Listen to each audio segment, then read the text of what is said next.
కొందరు నృత్యాన్ని శ్వాసిస్తే మరికొందరు నృత్యాన్ని శాసిస్తారు. ఇంకొందరు నృత్యంతోనే సంభాషిస్తారు. అదే లోకంగా జీవిస్తారు. కళావేదికపై గిరగిరా పరిభ్రమిస్తూ గుమ్మెత్తిస్తారు. అద్భుత పాద విన్యాసంతో, ఆకట్టుకునే హస్తాభినయంతో మంత్రముగ్ధుల్ని చేస్తారు. శరీరంతో సరిగమలే పలికిస్తారు. కనుబొమ్మల కదలికలతో కథలే చెబుతారు. కథక్ వంటి కళారూపాన్ని సైతం అపురూపంగా ఆవిష్కరిస్తారు.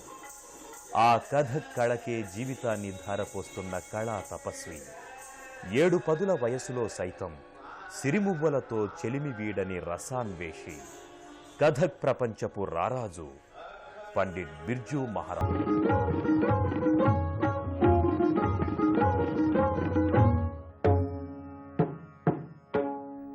నాట్యమంటే కేవలం ఆహార్యం, అభినయమే కాదు, అంతరాల్లో దాగిన పవిత్ర శక్తిని మేల్కొలిపి ఆ వెలుగు వెచ్చదనాన్ని అందరికీ పంచే మహోన్నత కళారూపం. అలాంటి కళారూపాల్లో కథక్ ఒకటి. కథక్ నృత్యం ఉత్తర భారతావనిలో శతాబ్దాల చరిత్ర గల కళారూపం. తొలినాళ్లలో దేవాలయాల చుట్టూ పరిభ్రమించి దేవతార్చనకు పరిమితమైన నృత్య రూపం కాలక్రమంలో ఇస్లాం ప్రభావంతో మార్పులకు లోనై గుడులు దాటి కులీనుల దేవిడిల్లోకి ప్రవేశించింది. ఆ కాలంలోనే వచ్చిన భక్తి ఉద్యమ ప్రభావానికి లోనయ్యింది. అతి కాలంలో కల్కా కుమారులు అచ్చన్ మహారాజ్, లచ్చూ మహారాజ్, శంభూ మహారాజ్ లక్నో ఘరానాను మరింత ముందుకు తీసుకెళ్లారు. కథక్ను ఎంతో ప్రాచుర్యంలోకి తెచ్చారు. ఈ ముగ్గురు అన్నదమ్ముల్లో పెద్దవాడైన అచ్చన్ మహారాజు కుమారుడే బిర్జూ మహారాజ్. हमारा जन्म हुआ तो सब लड़की पैदा हुए, बहुत सब लड़की थे, मैं लड़का था एक. మా వంశంలో చాలా మంది ఆడపిల్లల తరువాత నేను పుట్టాను. మా కుటుంబాలన్నింటిలోనూ నేనొక్కనే మగపిల్లాణ్ణి. మా కులదైవం నల్లనయ్య. గోపికలందరి మధ్య కృష్ణుడు ఒక్కడే పుట్టాడని నాకు బ్రిజ్ మోహన్ అని పేరు పెట్టారు. నా పూర్తి పేరు బ్రిజ్ మోహన్ నాథ్ మిశ్రా. ఇంట్లో ముద్దు పేరు బిర్జూ భయ్య, బిర్జూ బేట. అలా బిర్జూ అన్న చిన్న పేరు మిగిలింది. తాలింఖానాలో కూర్చొని తబలా మీద నా చిట్టి చేతులతో కొట్టేవాణ్ణి, కానీ తాళం ప్రకారం కొట్టేవాణ్ణి.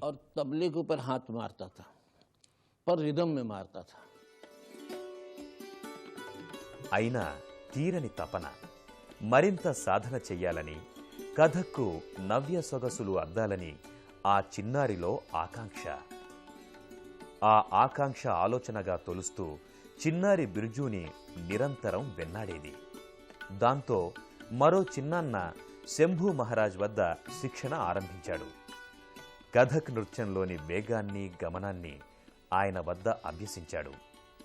లచ్చూ మహారాజ్ నేర్పిన పాద విన్యాసం, శంభూ నేర్పిన వేగం, తండ్రి నుంచి అబ్బిన మేని విన్యాసాలు అన్నీ కలిపి బిర్జూలో మేలిమిగా సాక్షాత్కరించాయి. मेरे भाई हैं, शंभू महाराज हैं, लच्छू महाराज हैं, थोड़ा बहुत अभिनय की तालीम उनसे भी मिल जाएगी. బొంబాయి వెళ్లి శంభూ మహారాజ్ దగ్గర కొంత, లచ్చూ మహారాజ్ దగ్గర మరికొంత తాళజతుల్ని నేర్చుకున్నాను. 3 సంప్రదాయాలను ముగ్గురు నుంచి నేర్చుకున్నాను. నా తండ్రి, లచ్చూ మహారాజ్, శంభూ మహారాజ్ ఈ ముగ్గురి ఆశీర్వచనాలతో నా తనువు కళాత్మకమయ్యింది.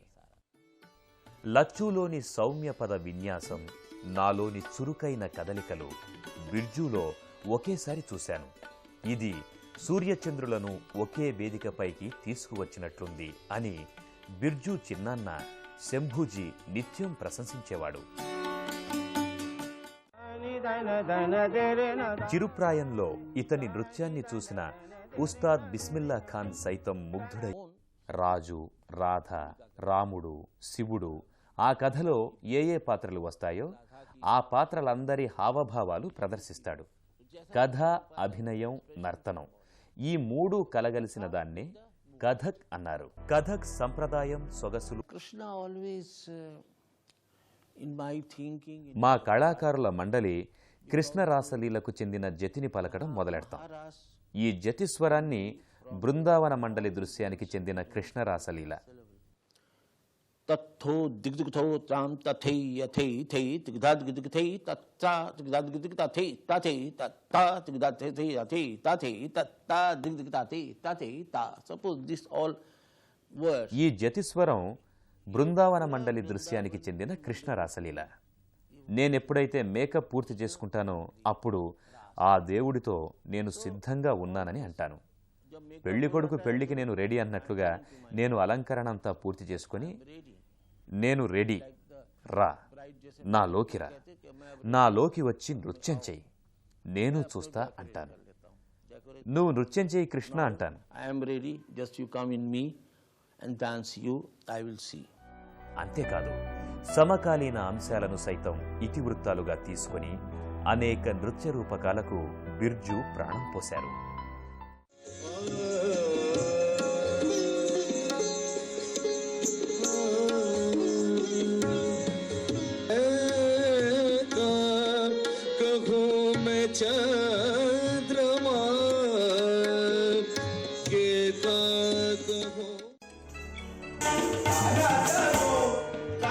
కథక్ నృత్య ప్రాభవాన్ని, భారతీయ కళా వైభవాన్ని దశదిశలా వ్యాపింపచేశారు.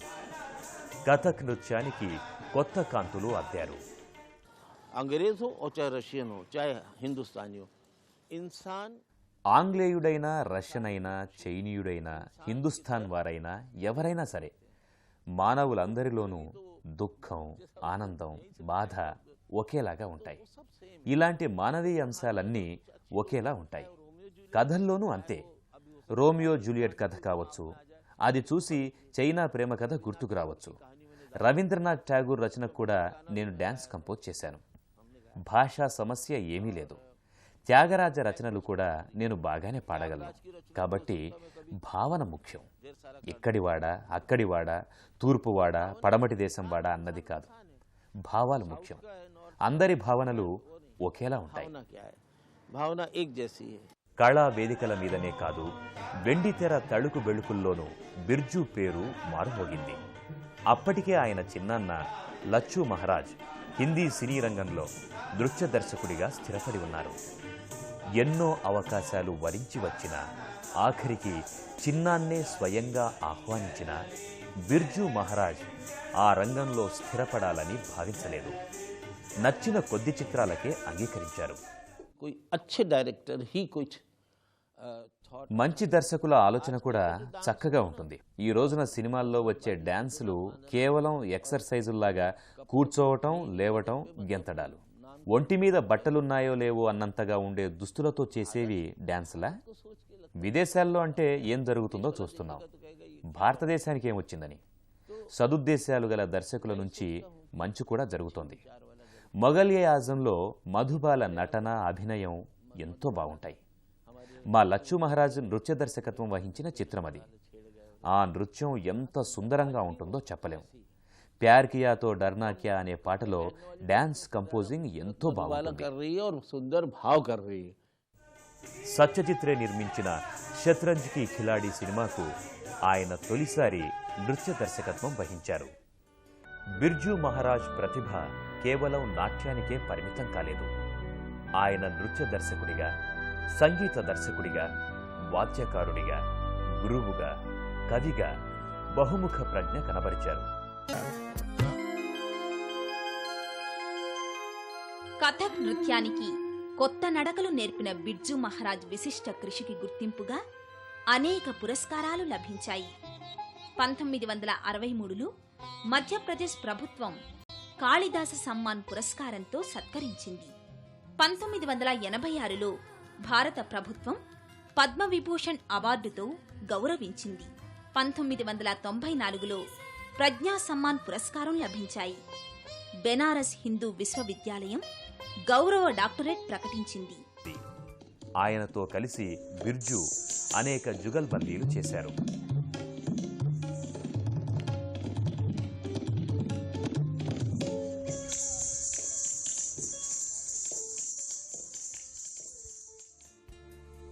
సుప్రసిద్ధ గజల్ సింగర్ పంకజ్ ఉదాస్ సంగీత దర్శకత్వంలో చేసిన నృత్య ప్రదర్శన ఈ వయసులో కూడా బిర్జు ఏమిటో లోకానికి చాటినట్లయింది.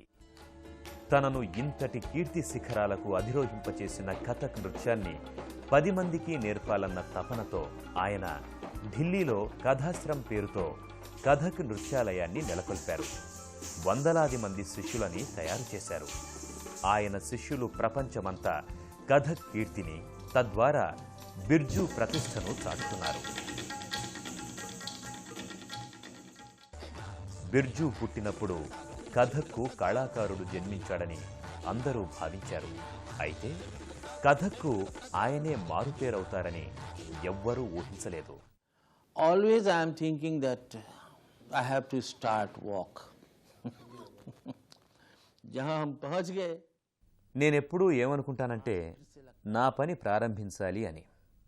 ఎప్పుడైనా ఎక్కడైనా అలసిపోయి ఉండిపోయాననుకోండి, అప్పుడు అనిపిస్తుంది ఇంకా ముందుకెళ్లాలని, ఇంకా ఏదో పొందాలని. మళ్లీ విశ్రాంతి, మళ్లీ పునఃప్రారంభం. ఎక్కడా అంతమనేది లేదు. ఈ విశ్వ అంతరిక్షంలో ఎన్ని తారలున్నాయో లెక్క పెట్టలేం. కళ కూడా సరిగ్గా అలాంటిదే.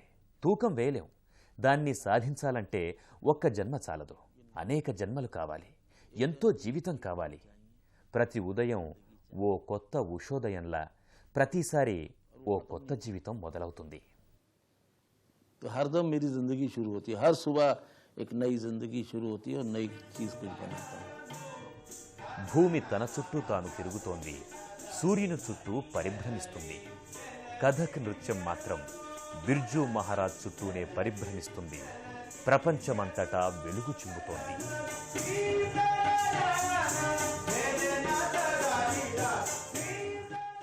మన దేశ సాంస్కృతిక ఉద్దీపనకు కథక్ నృత్య కళను ఆయన ప్రాణవాయువుగా శ్వాసించారు, శాసించారు. ఆయన కథక్ నృత్యకారుల మహారాజు కుటుంబానికి చెందిన వారసుడుగానే కాకుండా కథక్ నృత్యాన్ని కళల శిఖరాగ్రాన్న నిలపడానికి పుట్టిన కళా సాధనంగానే తనను తాను భావించారు. అందుకే కృష్ణుడు తనను ఆవహించి ఆడిస్తున్నాడని, ఆత్మ పరమాత్మల ఆధ్యాత్మిక బంధాన్ని శాశ్వతంగా నిలుపుకోవడంలో ఆధ్యాత్మిక జ్ఞాన పరిణితిని చాటుకున్న ఆత్మజ్ఞాని ఆయన. తన నృత్య కళను వ్యాపార విలువలకు ప్రాధాన్యతనిచ్చే సినిమాలకు అమ్ముకోను అన్నారు. ఆ క్రమంలోనే జీవితంలో కళాత్మక సినిమాలకు మాత్రమే నృత్య దర్శకుడిగా పనిచేసిన నిబద్ధత గల నృత్య గురువు ఆయన. ఆ మహనీయుని పర్యవేక్షణలో దేశ విదేశాలలో వేలాది మంది కథక్ నృత్యాన్ని అభ్యసించి కథక్ నృత్య కళాక్షేత్రాలను నిర్వహిస్తున్నారు. కళకు జాతి మత తారతమ్యాలు లేవు అని నిరూపించిన కళా దార్శనికుడాయన. అంతేకాదు ఆయన ఠుమ్రీ, దాద్రా, భజన్, గజల్స్ పై మంచి పట్టున్న అద్భుతమైన గాయకుడు. దీంతోపాటు ఆయన తబలా తదితర వాయిద్యాలను శృతి శుభగంగా వాయించడంలోనూ నేర్పరి. ఆయన ఒక కళా సాంస్కృతిక నిధి. ఇలా పలు కళా సంవిధానాల్లో బహుముఖ ప్రజ్ఞాశాలిగా ప్రపంచవ్యాప్తంగా విశేష ఖ్యాతిని ఆర్జించారు. గత కొంతకాలంగా మూత్రపిండాల వ్యాధితో కళాక్షేత్రానికి దూరంగా ఉన్నారు. ఆ నేపథ్యంలో కథక్ నృత్య కళలో ఆయన చేసిన ప్రయోగాలు మనకు మిగిల్చి గత ఆదివారం యశక్కాయులై భౌతిక ప్రపంచాన్ని వీడారు. ఆ పద్మ విభూషణుడు కళామతల్లి కంఠాభరణంలో కీర్తిభూషణుడిగా అమరుడయ్యాడు.